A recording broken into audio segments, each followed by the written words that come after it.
عصر حاضر کے تقاضاؤں سے ہے، لیکن یہ خوف ہو نہ جائے آشکارا شرع پیغمبر کہیں۔ الحذر، آئین پیغمبر سے 100 بار الحذر۔ حافظ ناموس زن، مرد آزما مرد آفری۔ الحمدللہ الحمدللہ وکفا والصلاة والسلام علی عباده الذین اصطفیٰ، خصوصاً علی افضلہم وخاتم النبیین محمد الامین وعلی آلہ وصحبہ اجمعین۔ اما بعد فاعوذ باللہ من الشیطان الرجیم، بسم اللہ الرحمن الرحیم۔ رب اشرح لی صدری ویسر لی امری واحلل عقدۃ من لسانی یفقہوا قولی۔ اللہم ربنا الہمنا رشدنا واعذنا من شرور انفسنا۔ اللہم ارنا الحق حقا وارزقنا اتباعہ وارنا الباطل باطلا وارزقنا اجتنابہ، آمین یا رب العالمین۔ معزز حاضرین اور محترم خواتین، السلام علیکم ورحمۃ اللہ وبرکاتہ۔ اس حقیقت میں کسی شک و شبے کی گنجائش نہیں ہے کہ 20ویں صدی عیسوی کے عظیم ترین اسلامی مفکر علامہ اقبال تھے۔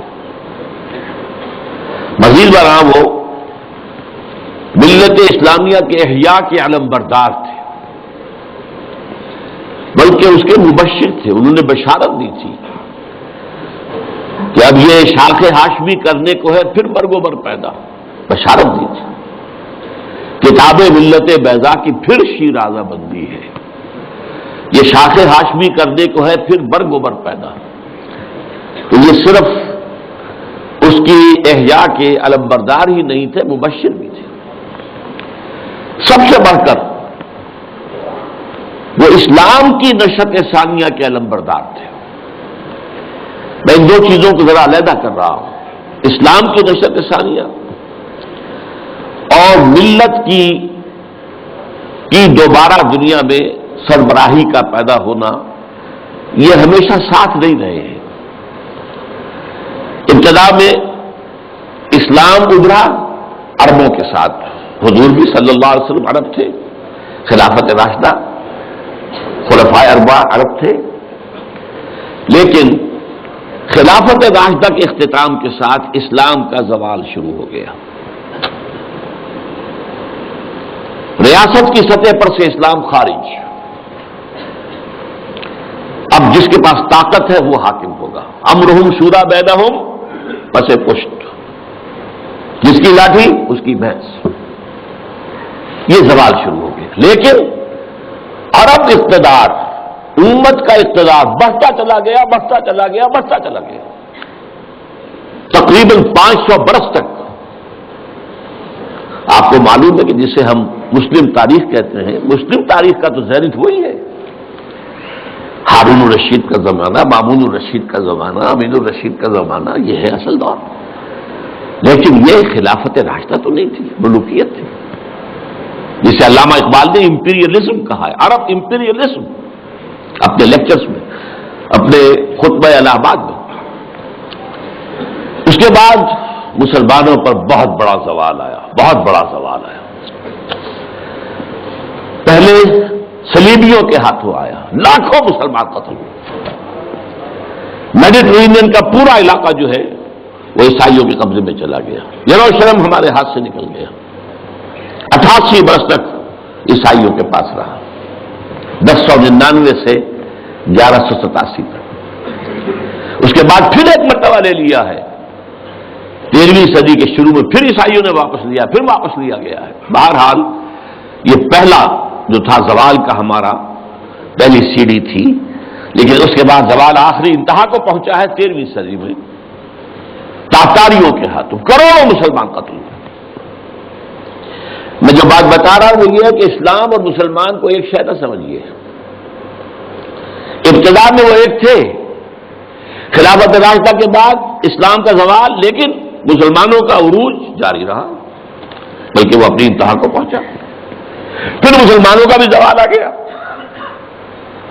لیکن اس کے کچھ عرصے بعد معجزہ رونما ہوا کہ پاسباں مل گئے کعبے کو صنم خانے سے، ہے یہاں فتنہ تاتار کے افسانے سے، جن تاتاریوں کے ہاتھوں کروڑوں مسلمان قتل ہوئے تھے، وہی اسلام لے آئے، اسلام نے انہیں فتح کر لیا۔ بہرحال پھر ترکوں کے زیر قیادت مسلمانوں کا دوسرا عروج آیا ہے۔ ترکان تیموری ہندوستان میں، ترکان صفوی ایران میں، ترکان سلجوقی مڈل ایسٹ میں، ترکان عثمانی Ottomans, the great Ottoman empire for 4 centuries 400 years، خلافت بھی ان کے پاس رہی، پھر ان کا بھی زوال آ گیا۔ اور یوں سمجھیے کہ پچھلی صدی کے آغاز میں پہلی جنگ عظیم کے بعد اسلام اور مسلمان دونوں انتہائی زوال کی حالت میں تھے، دونوں۔ لیکن بہرحال اس کے بعد ایک تھرڈ اپورڈ موومنٹ شروع ہوئی ہے، وہ ایک علیحدہ مسئلہ ہے۔ لیکن میں یہ عرض کر رہا تھا کہ علامہ اقبال ملت اسلامیہ کی بھی احیاء کے علم بردار تھے اور اسلام کی نشست ثانیہ کے بھی علم بردار تھے، یہ دونوں چیزیں ان کے ہاں بیک وقت موجود ہیں۔ البتہ ایک بات نوٹ کر لیجئے، کوئی انسان بڑے سے بڑا مفکر ایسا نہیں ہوتا کہ ابتدا ہی سے اس کا فکر پختہ ہو، اسے منازل میں سے گزرنا ہوتا ہے، لترکبن طبقا عن طبق، درجہ بدرجہ آگے جانا ہوتا ہے۔ یہ معاملہ انبیاء کا ہے، رسولوں کا ہے، جن کو اول روز سے ہی اللہ تعالیٰ کے ساتھ جن کا رشتہ قائم ہوتا ہے وہی کا۔ لیکن غیر نبی کوئی بھی بڑے سے بڑا انسان، چنانچہ علامہ اقبال کی زندگی کے بھی 4 ادوار کا میں ذکر کرنا چاہتا ہوں۔ 1894-95 سے انہوں نے شعر کہنے شروع کیے یہیں شہر لاہور میں، اس سے لے کر 1905 تک یہ 10 سال لگ بھگ بنتے ہیں۔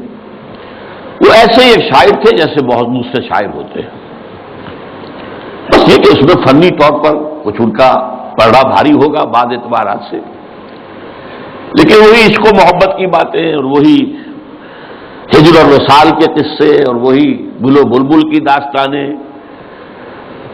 کی گود میں بلی دیکھ کر، یہ اس قسم کے مضامین، اور اس کے ساتھ اس وقت وہ ایک انڈین نیشنلزم کے بھی علمبردار بن کے سامنے آئے۔ ایک نیا شوالا اس دیش میں بسائیں، گویا کہ ہندوستان مسلمان، ہندو اور مسلمان مل کر کوئی ایک معبد تعبیر کرے۔ شاید یہ صدائے بازگشت تھی اکبر کے فلسفہ دین الہی کی، یا پھر اس کے بعد راجا رام موہن رائے کا جو مجلس عزتی تھی، برہمو سماج، ایک نیا شوالا اس دیش میں بسا، اور اس میں سے یہ بھی ہے ترانہ ہندی، سارے جہاں سے اچھا ہندوستاں ہمارا، ہم بلبلیں ہیں اس کی، وہ گلستاں ہمارا، وغیرہ وغیرہ۔ یہ 2 نکات میں نے آپ کے سامنے نوٹ کیے ہیں۔ یہ ہے 1905 تک کا معاملہ۔ 1905 سے لے کر 1908 تک 3 برس علامہ اقبال نے یورپ میں گزارے ہیں، برطانیہ میں اور جرمنی میں۔ اس دور میں ان کے اندر ایک عظیم انقلاب برپا ہوا ہے۔ وہ انقلاب کیا تھا؟